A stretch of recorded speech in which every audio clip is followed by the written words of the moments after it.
Dans votre trésor, aujourd'hui, on va s'intéresser à un produit phare de notre alimentation, le miel.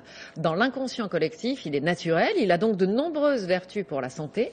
Manuel Tissier nous le confirmera dans un instant, mais attention, il y a aussi des fraudes.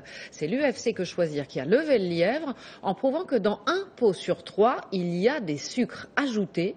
Démonstration et explication avec Laurence Decherf, Stéphanie Lafuente et Jean-François Moyer. Le miel du petit déjeuner, un produit qu'on imagine tous totalement pur. C'est doux, c'est magnifique. Donc c'est une nourriture divine. C'est bon pour la santé. C'est un sucre qui est exceptionnel avec plein de vitamines. Pourtant, l'association UFC Que Choisir a analysé une vingtaine de miels premier prix de supermarché entre 3,82 € et 9 € le kilo. Résultat, 6 d'entre eux contiennent plus de 10% de sirop de sucre, du faux miel. Près d'une fraude sur 3.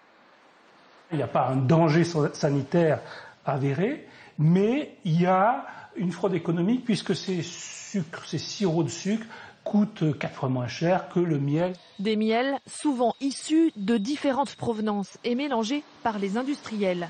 Ils se fournissent en Europe, comme ici avec ce bidon espagnol, mais aussi au Vietnam ou en Chine, des pays parfois peu scrupuleux sur la qualité. Difficile sur l'étiquette de connaître les origines, seule la mention non originaire de la communauté européenne est indiquée. Pour ce spécialiste, créer du faux miel est un jeu d'enfant. Il suffit de quelques ingrédients entre les mains d'un bon chimiste. On va préparer 50 grammes de faux miel, donc il faut 20 grammes de fructose, 18 grammes de glucose. Une pincée de chlorure de potassium, un zeste d'acide glucolique, un soupçon d'enzyme. Ça suffit. Et il manque plus que de l'eau. Dernière touche, quelques grains de pollen pour faire illusion. Échauffé, on obtient un sirop de sucre qui ressemble à du miel, mais qui n'en est pas. Si je mélange maintenant ça à un vrai miel, toutes mes analyses resteront conformes et j'aurai fabriqué ce qu'on appelle un miel adultéré. C'est-à-dire un miel additionné de sirop de sucre et qui passera toutes les frontières et qui pourrait être commercialisé à très bas prix en France, dans l'Union européenne et partout.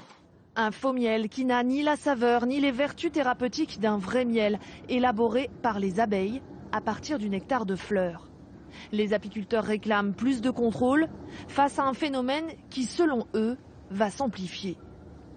Les récoltes françaises sont en chute libre. Eh bien, les importations sont en pleine explosion. Eh bien évidemment, la fraude ne peut que s'immiscer dans ce mode de procédé. Des fraudes difficiles à détecter, alors mieux vaut bannir les premiers prix de supermarché et acheter du miel de terroir chez les apiculteurs français. Les professionnels de la ruche garantissent leur précieux or jaune sans aucun additif. Gare aux fraudes donc, mais il ne faut pas pour autant jeter son pot de miel. Le nectar des fleurs a en effet bien des vertus. On va en parler avec Manuel Tissier qui nous a rejoint sur ce plateau. Manuel, bonjour. Bonjour. On fait d'abord un point sur la production. Elle est en baisse. Oui, elle est spectaculaire cette baisse, Élise. Entre 50 et 80% de chute en 18 ans. Vous le voyez sur cette carte, en dehors de l'Ouest, étrangement préservé. La chute touche toute la France, notamment le sud-est, de la Provence à Midi-Pyrénées, ainsi que Rhône-Alpes, c'est-à-dire les grandes régions de production. Les chiffres aussi sont impressionnants. 32 000 tonnes en 95, moins de 15 000 aujourd'hui. Pourtant, les Français adorent le miel. Ils en consomment de plus en plus, 40 000 tonnes par an. 40 000 tonnes par an. Et eh bien, on est donc obligé d'en importer énormément de l'étranger. 25 000 tonnes en 2013 pour les importations. Et c'est assez paradoxal parce qu'il y a plus de ruches, ou quasiment le même nombre, 1,3 million, 1 300 000 ruches, c'est-à-dire le même nombre qu'il y a 20 ans. Mais le problème, le gros problème, c'est la mortalité des abeilles. Justement, Manuel, pourquoi les abeilles meurent-elles ?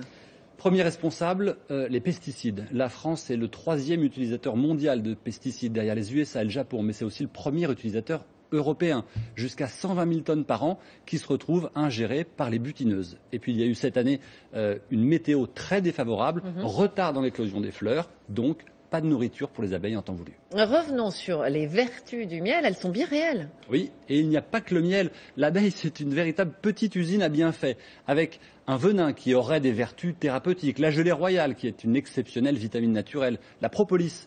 Vous savez, c'est une substance que les abeilles recueillent sur les arbres, certains arbres, et qui permet par exemple d'isoler les ruches. C'est un formidable antiseptique. Ça marche très bien ça. Oui, c'est très connu et un remède souvent utilisé. Le pollen également, transporté par les butineuses, qui est un antioxydant qu'on peut utiliser comme complément alimentaire. Et pour le miel alors?